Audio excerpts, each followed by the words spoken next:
سلام علیکم. به به به به به. چی میگی؟ اونجا سوره تکبیر. راست میگی؟ میتونی؟ شعر میخواد از من. فاطمه تصمیم. آقا رسالت ندید هر چی بگی من جایزه میدم. میگه اومده از وسط جمعیت میگه که من میخوام برم اونجا سوره تکبیر بخونم. اسم من فاطمه تسنیمه. آره؟ برو اب نداره، برو تشویقش کنین.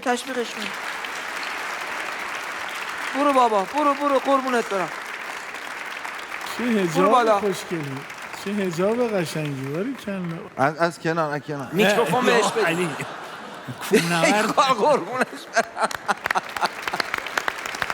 ببین تسنیم، خیلی از اعتماد به نفست خوشم اومد. ماشاءالله، تشویقش کنین.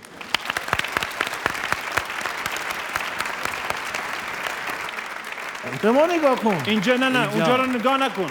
اینجا قلقلی رو ببین. سلام عرض میکنم خدمت همه شما. من فاطمه تسنیم عهدی هستم. 5 سالم هستش.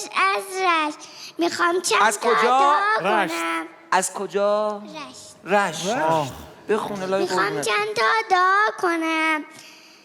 لطفاً دستاتون رو ببرید بالا. میخوام چند تا دعا کنم. ولی نمیشه، گفتی میخوام برم سوره تکویر رو بخونم. نه اول میخوام بعد دعا میکنی. خب باشه. خدایا فرج آقا امام زمان رو برسان. الهی آمین. خدایا در ظهورش تعجیل بفرما. الهی آمین.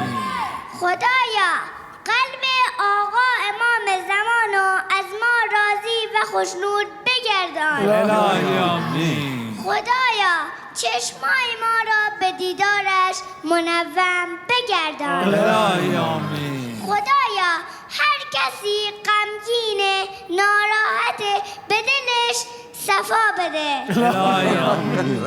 عزیزم خدایا تن سالم لب خندون به بچه ها بده. الهی آمین. رسالت داره پلاتون خدایا لحظه ما را خدایا لحظه ما را به خودمون خدایا لحظه ما را از اهل بیت جدا نفرما.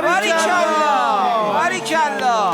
واسه سلامتی خودتون و سلامتی امام زمانمون و رهبر عزیزمون صلوات. اللهم صل علی تسنیم سب. ببین حامد جان چی میگه. تی ناز داره بمیرم. تی جان داره بمیرم. تی قربان بشم. تی بالا میسه.